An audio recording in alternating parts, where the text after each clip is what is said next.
Hello, this is Melanie Korelnik, and for the next hour, I'll be reading from the November 25th, 2025 issue of the Toronto Sun on the Niagara Frontier Radio Reading Service. The first story is Campbell's Soup Executive Caught in Recording Ripping Poor Customers in Derogatory Rant by Danette Wilford. A Campbell's Soup executive is accused of making disparaging comments about their employees and the customers who buy their products. Martin Bally, Campbell's vice president and chief information security officer, allegedly made the offensive remarks during a November 2024 meeting that was secretly recorded by Robert Garza, a former cybersecurity analyst with the company. Garza said he had a gut feeling that, quote, something wasn't right with Martin, so he set up a sit-down with Bally to discuss his salary and decided to record it, WDIV reported. On November 20th, Garza filed a lawsuit alleging racist remarks, admissions of drug use at work, and retaliation after he reported it. Campbell's Soup Company, Bally, and supervisor J.D. Opperell are named as defendants in the suit. What the Campbell's VP allegedly said. In the recording, a voice alleged to be Bally's can be heard blasting Campbell's products and mocking its customers. We have shit for fucking poor people. Who buys our shit? I don't buy Campbell's products barely anymore. The man alleged to be Bally is heard saying. It's not healthy now that I know what the fuck's in it, Bally allegedly said before going on to rip apart the soup's ingredients. Bioengineered meat? I don't want to eat a piece of chicken that came from a 3D printer. Bally also allegedly made derogatory comments about certain minority workers at the company. Fucking Indians don't know a fucking thing, the voice purported to belong to Bally said. They couldn't think for their fucking selves. Employee explains why he recorded exec. Garza had only been working for the company for 2 months before the conversation took place. He has no filter, Garza said of Bally to the outlet. He thinks he's a C-level executive at a Fortune 500 company, and he could do whatever he wants because he's an executive. Garza told WDIV that he felt pure disgust from the meeting, and again after listening to the rant. He initially kept the recording to himself, but decided to report the disturbing comments to his supervisor. Garza was terminated 20 days later. Garza's complaint accuses the company of maintaining a racially hostile work environment and alleges the termination was retaliatory while he was, quote, really sticking up for other people. What Campbell's had to say. A Campbell's spokesperson told the New York Post that Bally has been placed on temporary leave while they conduct an internal investigation. If the comments were in fact made, they are unacceptable. They do not reflect our values and the culture of our company, the spokesperson said. We are proud of the food we make, the people who make it, and the high-quality ingredients we use, they continued. The comments heard on the recording about our food are not only inaccurate, they are patently absurd.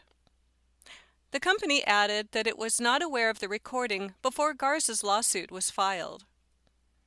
Garza told WDIV that he raised concerns with human resources but did not hear back. It took Garza 10 months to find another job. He called Campbell's handling of the situation simply terrible. They have a motto, "We treat you like family here at Campbell's. Come work for us," Garza said. That's not the case. Garza is seeking damages for wrongful termination and retaliation. That story was Campbell's Soup executive caught in recording ripping poor customers in derogatory rant by Danette Wilford. The next story is Could Blue Jays target Japan's newest pitching phenom after his Dodgers diss? By Rob Longley.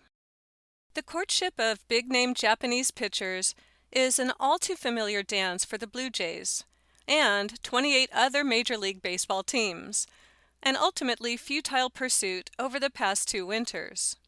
But could things finally be playing to a different narrative for the latest potential ace, Tatsuya Imai, who has hit the free agent market with the intent of being the latest star from his country to make the transition to North America?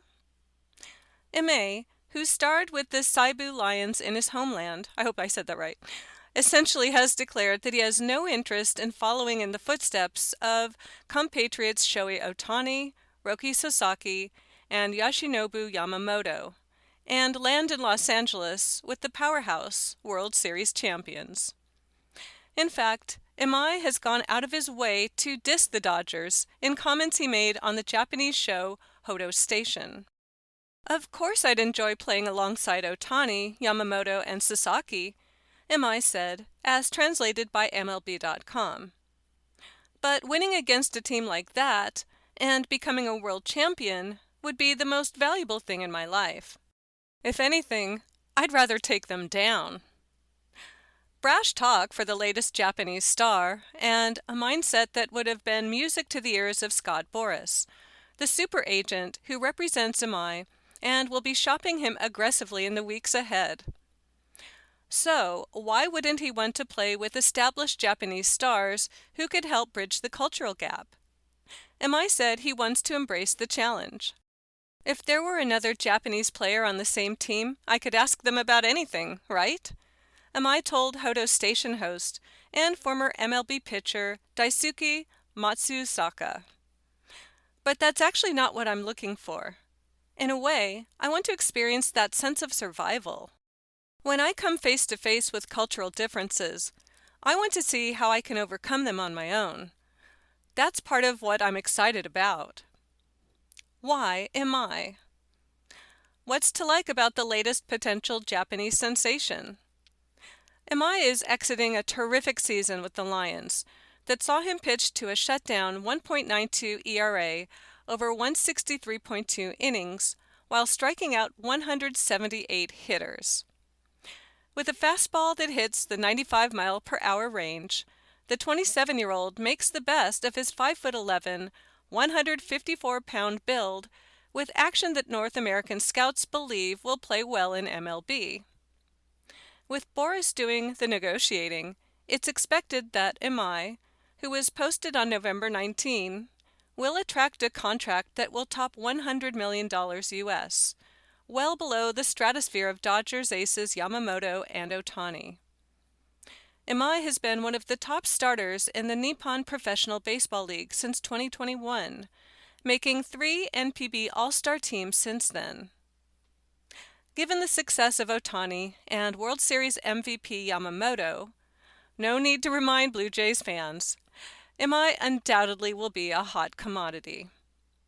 When you watch him pitch, he leaves an indelible mark on you, Boras told reporters at the GM meetings. "You always remember what you saw and how that type of talent has converted over here." Will the Jays be serious suitors? Jays GM Ross Atkins has for the most part been an adept poker player this time of season in terms of protecting his hand and keeping his cards close to the vest. That cover was blown late in the process each of the past 2 seasons, when the Jays went deep only to lose out on high-end free agents Ohtani in 2023 and Sasaki last year. But here's what Atkins had to say about Imai when speaking to reporters at the GM meetings in Las Vegas in early November. "A good player with a really interesting arsenal that had an incredible year," Atkins said then. "We've done the background, and we have more work to do on that front, but I'm glad that he's going to be an option for the industry." Clearly, there is much left for interpretation in those comments, but it's equally obvious the Jays will look deeper, especially if the price doesn't get out of control. The Jays certainly have needs in their rotation with Max Scherzer and Chris Bassett hitting free agency following the World Series, and with Kevin Gausman and Shane Bieber headed for the open market following the 2026 campaign. At any rate, talk about MI will continue to escalate and be a hot topic in early December when baseball's winter meetings get underway in Orlando. There is a picture of Tatsuya Imai. He is standing in front of a background that has marketing posters on it. Some are in Japanese, others are in English. And he is wearing a Cebu Lions jersey and a blue hat that has the letter L on it. He's looking over his shoulder and holding a right fist up, which is kind of a power pose. Very handsome guy, too. Photo courtesy of Kyoto News via AP. That story was, could Blue Jays target Japan's newest pitching phenom after his Dodgers diss? By Rob Langley. The next story is, Ontario targets dangerous driving with tough measures in new legislation. By Jane Stevenson. Premier Doug Ford is making good on a promise he made to the family of Andrew Christillo, a 35-year-old father of 3 who was killed in a head-on collision this summer. His government introduced tough new measures to tackle dangerous driving. They include a lifetime driving ban for anyone convicted of dangerous driving causing death and roadside license suspensions for dangerous driving behavior. Christillo was killed on August 3rd after being hit by a driver charged with dangerous driving and stunt driving. No family should ever face the heartbreak of losing a loved one or the trauma of a life-changing injury because of a dangerous and careless driver, said Transportation Minister Prabmeet Sarkaria. These proposed changes will deter reckless behavior, hold offenders accountable, and make our roads and highways safer. Many of the measures being introduced are in response to an Andrews Law petition in memory of Christillo. Andrews Law petition. Following Christillo's death, his family launched the petition calling for tougher penalties for dangerous driving and increased driver education. Andrew deserved better, and families deserve real protection. Andrew's Law makes sure of it, said Andrew's brother Jordan Christillo in a statement. The government's proposed measures include giving police the power to immediately suspend a driver's license for 90 days and impound a vehicle if they have reason to believe a person is driving dangerously.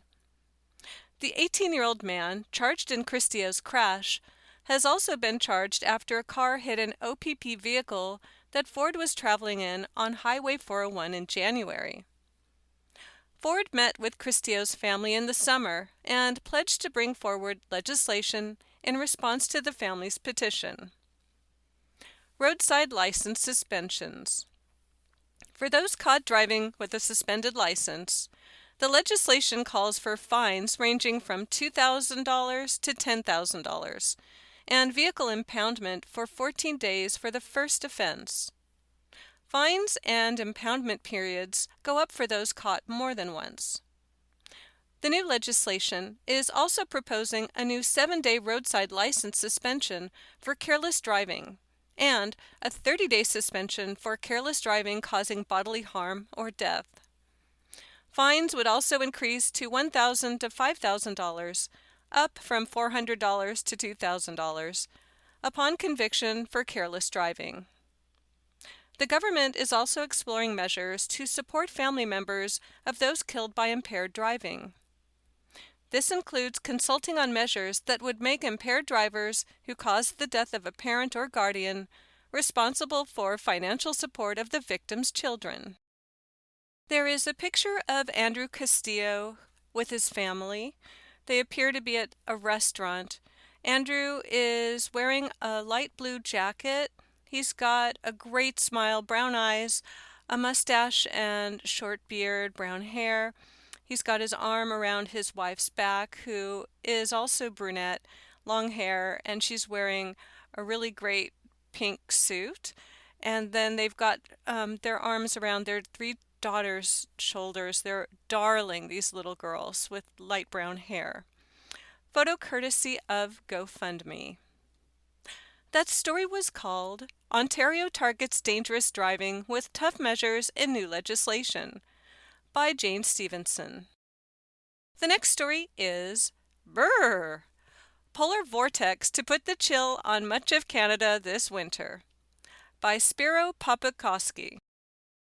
Many Canadians should prepare to bundle up with extra layers in the coming weeks. That's because a polar vortex will send colder Arctic air masses farther south this winter. According to the Weather Network, an extreme warming event happening in the upper stratosphere has the potential to disturb the polar vortex and send temperatures plunging well below freezing, starting sometime in December. The weather event is also one of the earliest on record. What is a polar vortex?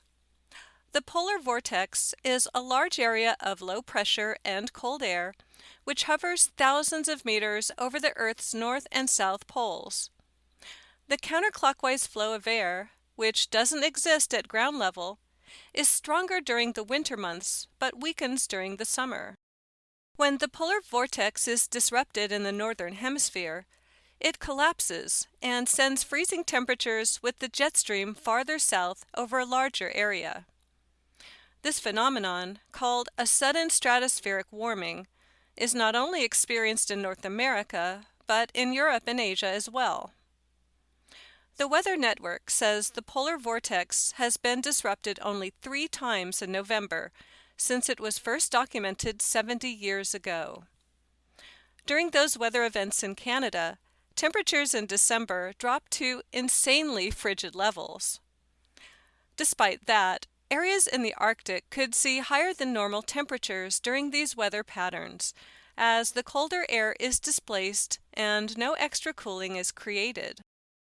You are listening to a reading of articles and features from the Toronto Sun on the Niagara Frontier Radio Reading Service.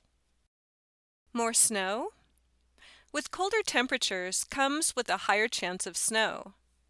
According to Severe Weather Europe, the latest forecast data shows the potential for higher snowfall accumulation beginning in December. That's because a weak or disrupted polar vortex leads to a snowy start to winter.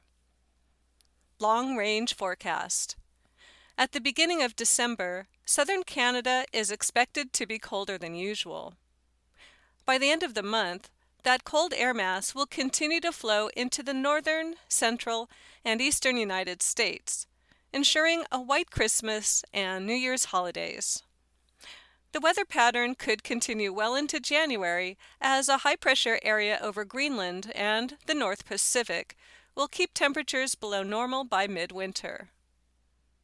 Keeping up to date. While there is no cause for concern, people can stay informed by following the latest local forecast and any special weather statements from the Environment Canada. That story was Brrr!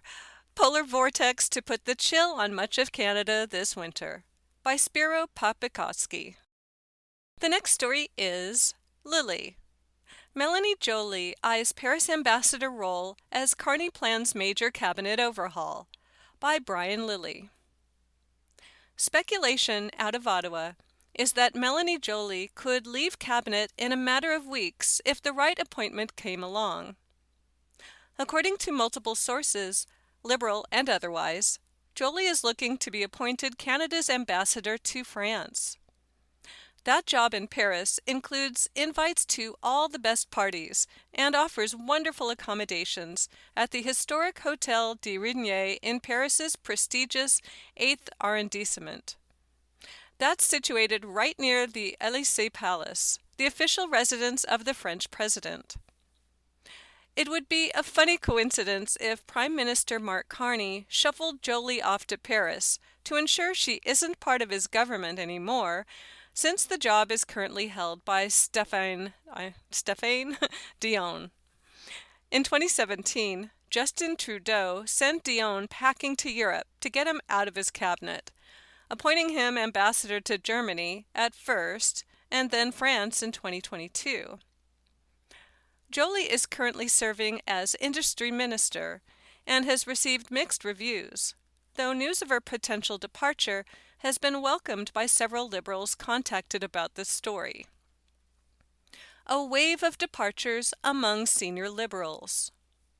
If Joly does leave, and sources say it will happen within weeks and not months, she would join Chrystia Freeland, Bill Blair, and Jonathan Wilkinson in departing. Blair is reportedly in line to become Canada's High Commissioner in London. Wilkinson is looking for an ambassadorship to the European Union in Brussels, and Freeland has been named the next Warden of Rhodes House and CEO of the Rhodes Trust. The diplomatic appointments have not been made official yet, as Carney's team looks to line up a number of departures to have a unified by-election date in the new year. This is all part of a plan to shed Trudeau-era deadwood and have Carney attract new faces and new talent to try to put his own stamp on the Liberal Party. Cabinet shuffle expected before Christmas. There could also be other potential departures as well, along with a real risk for Carney if all these moves happen at once.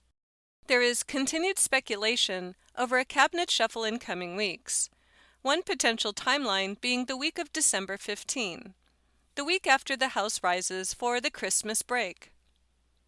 It would be beyond strange for a new government to have 3 cabinets in a year, but as Carney learns the political ropes and assesses the capabilities of ministers, another shuffle is possible. If he goes ahead, look for Lena Diab to be dropped from immigration, where her performance has been unstable at best, and Gary Anandasangiri to be shuffled out of public safety, though, unlike Diab, he may get another position. Rumors also continue to swirl about Carney's desire to drop Stephen Guilbeault, a former environment minister who still thinks he occupies that file and is at odds with the current Prime Minister on issues such as natural resource development.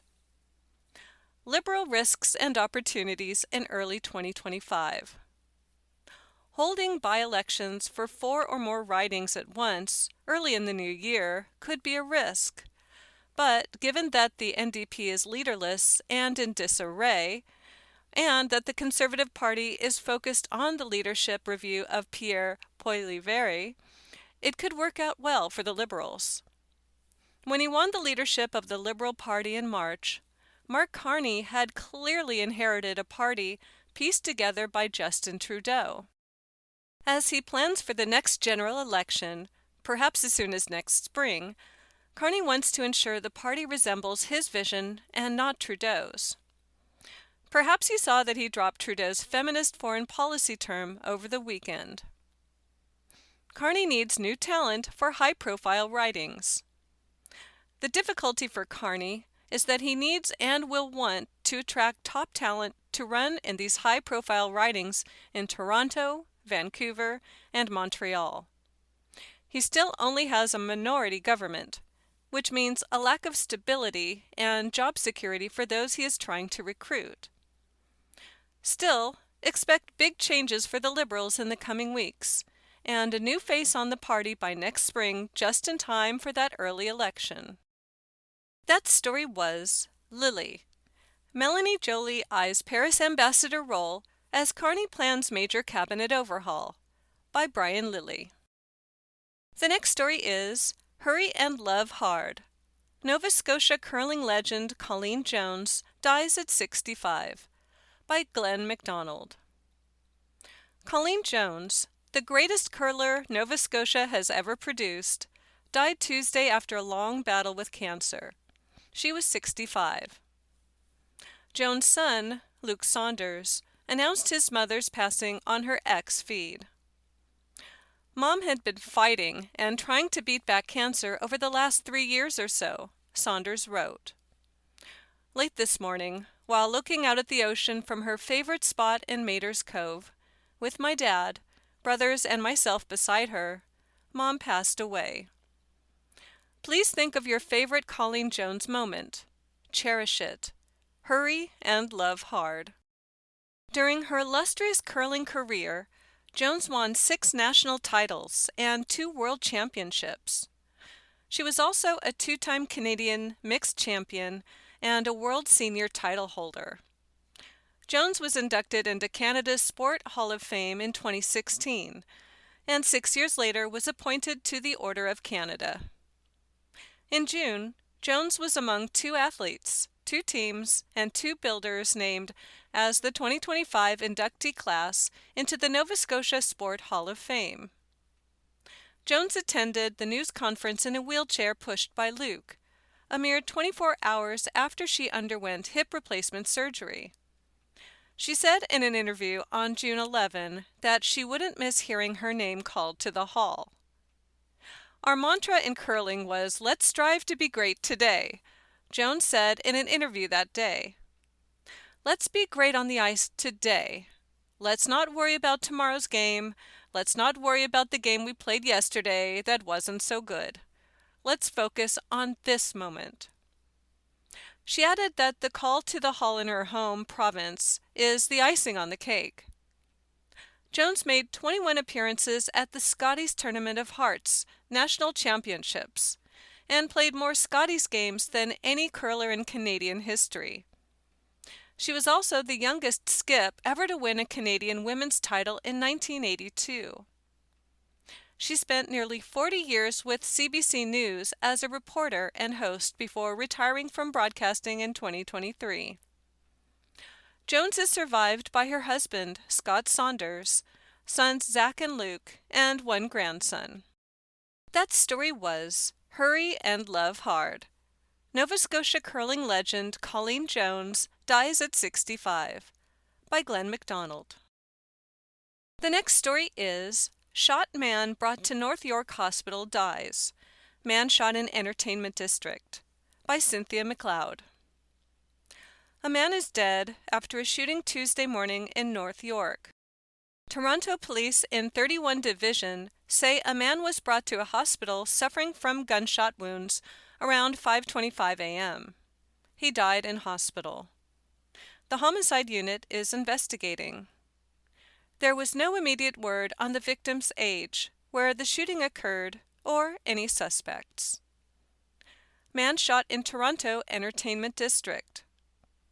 Toronto police are probing a shooting that occurred early Tuesday in the city's entertainment district.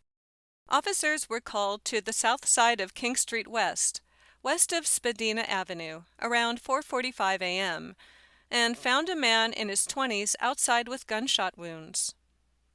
Police said life-saving measures were performed and the victim was transported to hospital by emergency run. His injuries are described as serious but not life-threatening. We received numerous calls from witnesses advising of multiple gunshots being heard and a male being shot. Toronto Police Inspector Dan Pravica told reporters at the scene, noting the shooting happened when it was still dark outside. We're relying right now on video canvas and following up with some of those witnesses who either heard and or saw potentially some of the interaction. King is closed to traffic between Spadina and Brant Street as police investigate. There was no immediate word on any suspects. Driver charged in hit-run in downtown Toronto. A commercial truck driver has been charged with failing to remain after a pedestrian was hit in downtown Toronto on Monday. Toronto police say around 4:10 p.m., a white Hino truck was northbound on Beverly Street near Grange Avenue, near the Art Gallery of Ontario, when a 40-year-old woman crossing Beverly from the west to the east side was hit. She was taken to hospital with life-threatening injuries. Cops alleged the driver did not remain at the scene. Olis gun Stephen Olamiu, 56, of Toronto, was later arrested and charged with leave accident scene, cause bodily harm, and careless driving cause bodily harm. Anyone with information is asked to contact police at 416-808-1900. Man charged in firearm probe. Toronto police say officers in their integrated gun and gang task force began an investigation into an individual believed to be in possession of a firearm. On November 22, they executed a search warrant at a residence in the area of Mount Pleasant Road and Broadway Avenue, and allegedly seized a loaded semi-automatic handgun and a quantity of ammunition. Derek Bowyer, 41, of Toronto, was arrested and charged with possession of a firearm knowing its possession is unauthorized, possession of a loaded and prohibited or restricted firearm, and 2 counts of possession of a prohibited device and ammunition. Bowyer is also charged with 2 counts of possession of a firearm and ammunition contrary to a prohibition order. Anyone with information is asked to contact police at 416-808-2510 or Crime Stoppers anonymously at 416-222-8477. Man accused of sexual assault. A man has been charged in an alleged sexual assault from last year. Toronto police say they were made aware this month of an alleged assault from 2024. Cops said the accuser was in the entertainment district when the accused invited the victim to his apartment, where the alleged sexual assault occurred. On November 20th, Justin Aguiar, 28, of Toronto, was arrested and charged with sexual assault. He is to appear at the Ontario Court of Justice on Armory Street on January 14, 2026. Anyone with information is asked to contact police at 416-808-1400 or Crime Stoppers. That story was Shot Man Brought to North York Hospital Dies. Man Shot in Entertainment District by Cynthia McLeod. You are listening to a reading of articles and features from the Toronto Sun on the Niagara Frontier Radio Reading Service. The next story is CRA Snitch Line Generates $490 million in Unpaid Taxes Since 2018. Report by Postmedia News. This just in, there is a tax evasion tip line in Canada. Apparently, Canada Revenue Agency has collected $490 million in unpaid taxes since 2018 by following up on tips from informants who call the tip line, according to Blacklock's reporter. According to in-house research, however, most Canadians don't want to become informants because they consider other people's tax planning none of their business. Since 2018, the agency has assessed approximately $490 million in additional federal taxes and penalties through information from the Offshore Tax Informant Program. CRA wrote in an inquiry of ministry tabled in the Commons. Confidential tips were a key part of the agency's efforts to fight international tax evasion and tax avoidance, it said. An average of 109 tips were received yearly that resulted in the identification of almost 950 taxpayers for audit since 2018, said the inquiry. Conservative MP asked for the figures. The figures were disclosed after a request by Conservative MP Eric Lefebvre. The program promises payments of 5% to 15% of recovered taxes, but the CRA won't say how much it is dished out to tipsters. Due to fluctuating volumes of payments year over year, and the need to ensure the confidentiality and security of informants, the Revenue Agency does not disclose the precise number or the amount of payments that were issued to informants each year, wrote managers. However, the agency can confirm payments to informants have been made. Cabinet launched the tip line in 2014. Payments only went to tipsters once all taxes have been collected and appeal rights have been exhausted by the taxpayer involved. Ted Cook, then Senior Tax Legislation Chief with CRA, testified at 2014 hearings of the Senate National Finance Committee. That story was CRA's Snitch Line generates $490 million in unpaid taxes since 2018. Report by Postmedia News. The next story is editorial Hamas gets a pass as it invades Canada, by Post Media News. Just because Prime Minister Mark Carney has recognized the State of Palestine, even though none of his conditions for recognizing it have been met, there is no reason to ignore the growing infiltration of Hamas and other Islamic terrorist groups into Canada. Canada has listed Hamas, aka the Islamic Resistance Movement, as a terrorist organization since 2002, describing it as a, quote, radical Islamist nationalist terrorist organization that emerged from the Palestinian branch of the Muslim Brotherhood in 1987. It uses political and violent means to pursue its goal of establishing an Islamic Palestinian state in Israel. Since 1990, Hamas has been responsible for terrorist attacks both against civilian and military targets. But while it's supposed to be illegal to participate in or contribute to any activity by Hamas, the reality is it's thriving in Canada. Terror group reportedly thriving in Canada. A recent report by Stuart Bell and Jeff Semple for Global News, based on intelligence sources, said there are 450 people in Canada with ties to Hamas, including senior officials, some with Canadian citizenship and permanent resident status.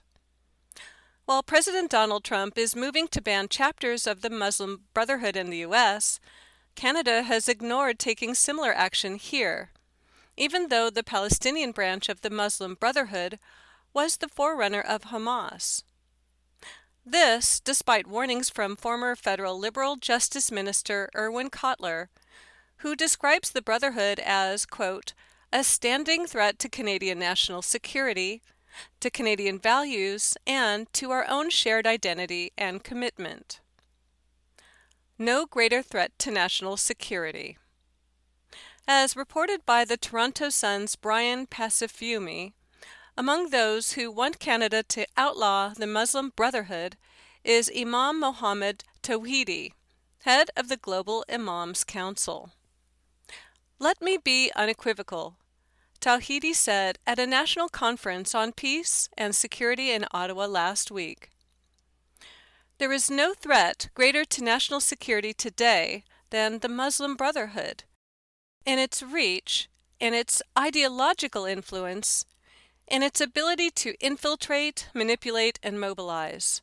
This is not rhetoric, it is reality. Postmedia's Warren Kinsella has reported extensively on the Canadian network of so-called charities, paid protesters, professional organizers, lobbyists, NGOs, unions, and other associations working together to promote Hamas propaganda in Canada through the relentless vilification of Israel and Jews, resulting in an explosion of anti-Semitism. We ignore what is happening at our peril. That story was editorial. Hamas gets a pass as it invades Canada, by Post Media News. The next story is Lilly. Price hike plan originated with Doug Ford government, not LCBO, by Brian Lilly. The plan to hike booze prices in Ontario didn't originate from the LCBO, as first thought, but with Finance Minister Peter Bethlenfalvy. A letter sent by Bethlenfalvy to LCBO Chair Carmine Negro on October 15 laid out in detail exactly what the provincial liquor monopoly would be charging as part of a new wholesale pricing program. After the restaurant, bar, and retail industries erupted in anger, the Ford government tried to make it seem that the proposed January 1 price hikes were the result of the LCBO going rogue. They delayed the changes until April 1, 2026, and attempted to say this was all due to a government agency acting on its own. Instead, as we see in the letter from Bethlenfalvy, the minister goes into specific detail on what level of markup each type of alcohol would be facing under the new system. Changes were dictated by Ford government. The Ontario Restaurant, Hotel and Motel Association, in a letter to members, said the changes in pricing structure would mean higher alcohol costs across restaurants, grocery, and convenience sectors, undermining Ontario's competitiveness and affordability. Their estimate was that prices would increase by 10 to 15% at minimum, with some products going higher, specifically for beer. According to various industry sources, the price consumers would pay for draft beer at restaurants and bars would increase by 40% for major market companies such as Sleeman, Molson, or Labatt, and as much as 70% for draft produced by craft brewers. Bethlyn Falvey's letter to Negro goes into specifics about what level of markup the LCBO should charge based on the type of alcoholic beverage and the level of alcohol in the drink. For example, cider with an alcohol by volume level of between 7.1% and 18% faces a markup of 30%. Ready-to-drink cocktails in that range face a markup of 60%. Wine has a 73% markup and spirits 105%, all for the same level of alcohol. None of it makes sense and should have been simplified with the review of pricing that Premier Doug Ford promised in May 2024. The government will also conduct a broader review of taxes and fees on beer, wine, and alcoholic beverages, with the aim of promoting a fairer and more competitive marketplace for Ontario-based products and consumers, a news release from Ford's office said at the time. Ford government has made major improvements, but this is a mistake. That full-scale review, which was supposed to simplify rules and pricing structures, some of which date back to Prohibition, has never been completed. There were some haphazard adjustments in Budget 2025. There were the LCBO's wholesale markup changes announced in October, but no real rationalization of the booze industry to bring it into the 21st century. The Ford government has done more to improve this industry and consumer access to beverage alcohol than any government since the end of Prohibition, but they aren't living up to their promises on this. The entire system needs a rethink, and it looks like bureaucrats or political staff, perhaps both, got lazy along the way and said this is good enough, even if it's not what Ford promised. The price hikes that will come about as a result of these changes also violate one of Doug Ford's key promises, that he would never raise taxes. Under the plan currently in place, the price of beer, wine, and spirits in Ontario will go up. You can quibble and say that it's due to fees and not taxes, but the simple fact is the government is forcing up the price, and I don't think that is what Ford wanted. I also know it's not what he promised. Ontario deserves better like other provinces. In Quebec, Alberta, and British Columbia, the respective provincial liquor boards earn a greater return per capita than Ontario does, while also charging lower prices and having lower government markups. The LCBO can find ways to increase revenue to the province, while also offering consumers better choices and better prices. It just takes innovative thinking, which is not what is to be found in the letter from Bethlyn Falvey to the LCBO ordering price hikes down to the penny. Ontario consumers deserve better. Premier Ford, and you promised better. It's time to deliver. That story was Lily. Price hike plan originated with Doug Ford government, not LCBO, by Brian Lilly. The next story is PM Mark Carney's housing photo op faked. Privy Council Office admits, by Brian Pacifiume.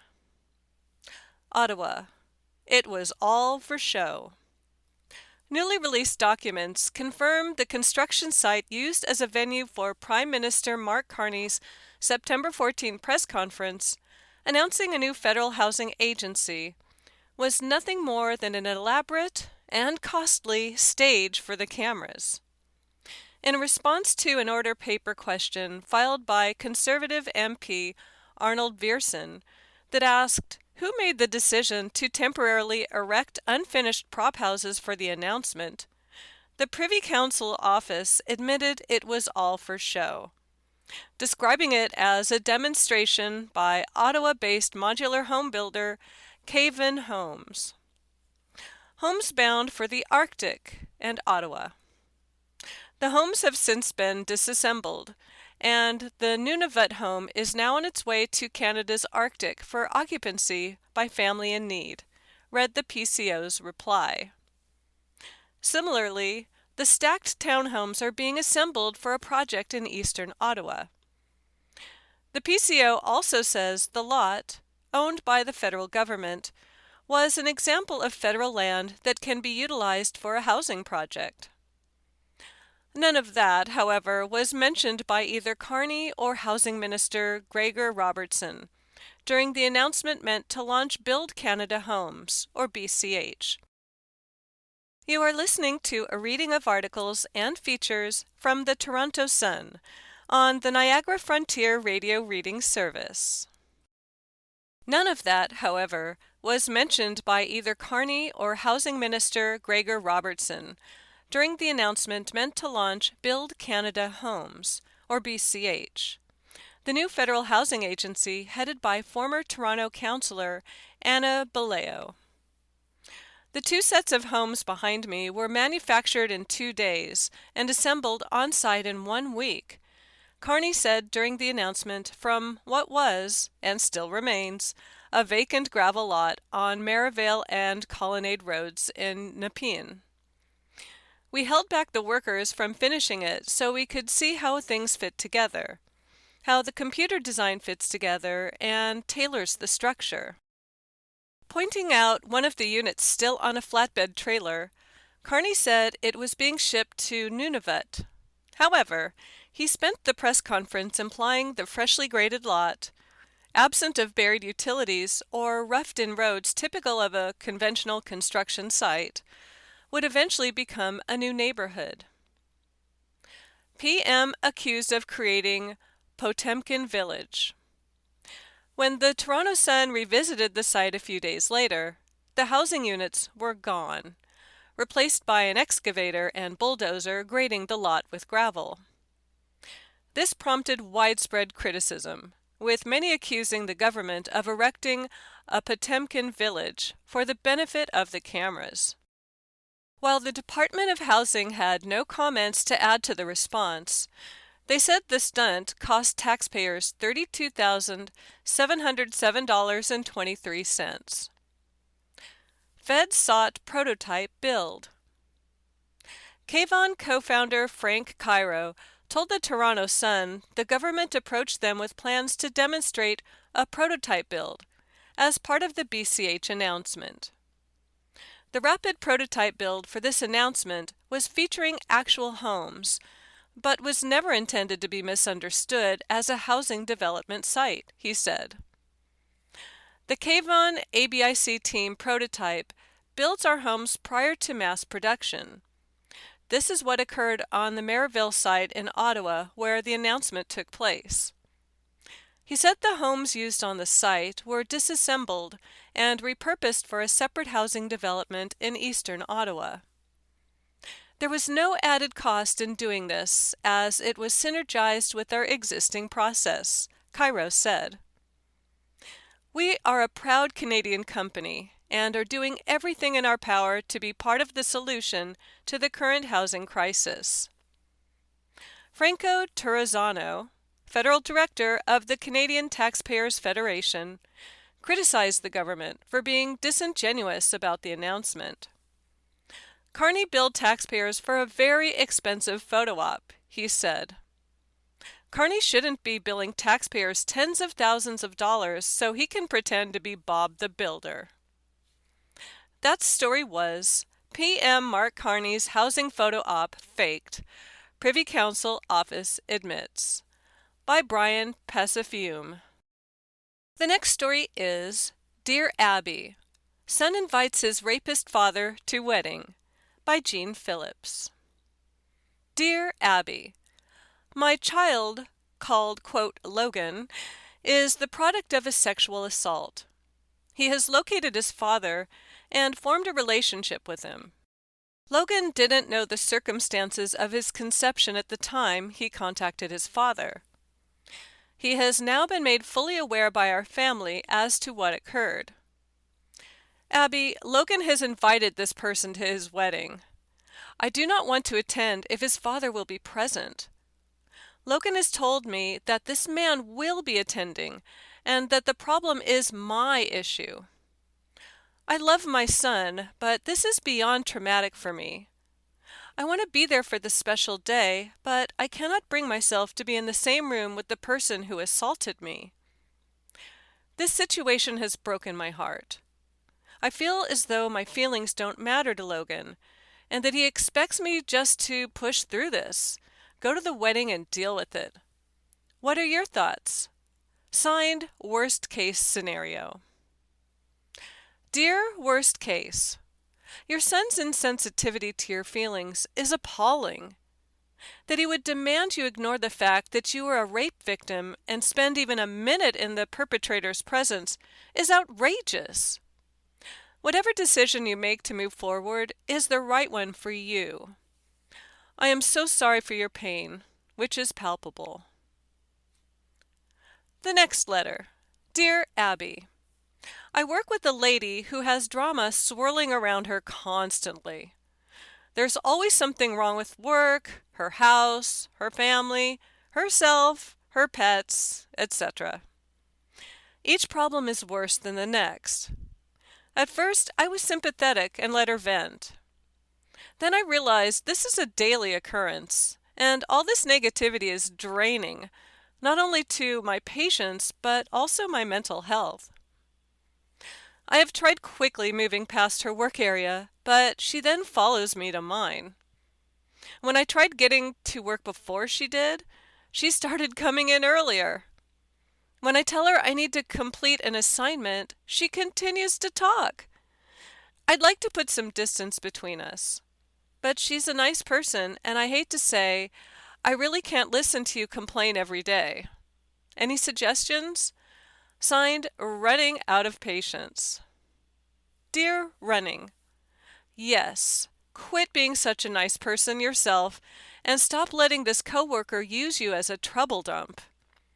The next time she approaches you, tell her that what she's doing is interfering with your work and sapping your energy, and you can no longer allow it. Say plainly that you need her to stop. If she doesn't, discuss the problem with your supervisor or HR. That story was Dear Abby, Son Invites His Rapist Father to Wedding by Jean Phillips. The next story is Mark Carney backtracks on Who Cares comment, calls it Poor Choice of Words by Jordan Ursit. Mark Carney went elbows down on Tuesday, labeling his controversial comments about trade negotiations with the U.S. as a, quote, poor choice of words. The Prime Minister faced pointed questions from the opposition in the House of Commons for responding with, "Who cares?" when asked Sunday by a CBC reporter if he was talking to U.S. President Donald Trump in an attempt to mend the country's frayed economic relations. Before the election, he promised elbows up. Conservative leader Pierre Poilievre said on Tuesday during question period, via the Canadian press. After it was who cares, before the election, he said the tariffs were an existential crisis. Now he says they're not a burning issue. Why is the Prime Minister before the election so much different than the one after? PM says remark was a mistake. That prompted Carney to offer a mea culpa over his comments, which he made Sunday during a gathering of G20 leaders in Johannesburg, South Africa. On the night of the election, I made a promise to Canadians, Carney said on Tuesday during question period. When I make a mistake, I'll admit it. That was a poor choice of words about a serious issue. Carney also said he expects to announce more federal help for tariff-affected sectors this week. The incident was sparked by Carney seemingly lashing out on Sunday at a follow-up question from the CBC's Ashley Burke, who had earlier asked the PM on the sidelines of the G20 conference whether Trump had, quote, returned your calls or texts without giving a response. "Who cares?" Carney said. "I mean, it's a detail. It's a detail. I spoke to him. I'll speak to him again when it matters." Tense times as trade talks still suspended. Trump abruptly ended trade negotiations with Canada last month in response to an ad paid for by the Ontario government that featured a recording of former U.S. President Ronald Reagan speaking against tariffs. Carney later apologized to Trump for the ads, but trade talks are still suspended. The Prime Minister is considering traveling to Washington next week for a FIFA World Cup event. That story was Mark Carney backtracks on Who Cares comment, calls it poor choice of words, by Jordan Ursit. The next story is Two Men Sought for Attack on Trans Person in Hamilton, by Chris Doucette. Investigators are appealing to the public for help identifying two men sought for an attack against a member of the transgender community in Hamilton a month ago that is believed to have been hate-motivated. Hamilton police on Wednesday released images of the two unidentified suspects in the alleged hate crime that involved a physical altercation on Hess Street South around 2:30 a.m. on October 25th. And they're hoping someone recognizes the men and comes forward. During the incident, several individuals took part in an assault on a transgender community member, police said in a statement released Wednesday. Video from the area shows portions of the assault and the individuals involved before they left the scene. Police said members of Patrol and the Hate Crime Unit are actively investigating the assault. Hamilton police are dedicated to investigating hate and bias-motivated crimes to ensure Hamilton remains a safe and inclusive community. Investigators are appealing to anyone who may have witnessed the incident or may have video footage from the area recorded between 1:30 a.m. and 2:40 a.m.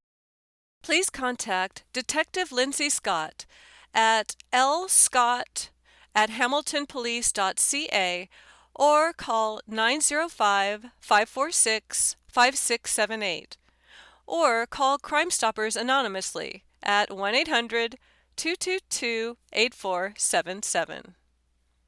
That story was Two Men Sought for Attack on Trans Person in Hamilton by Chris Doucette. You've been listening to a reading of articles and features from the November 25th, 2025 issue of the Toronto Sun. Your reader has been Melanie Goralnik. Thank you for listening.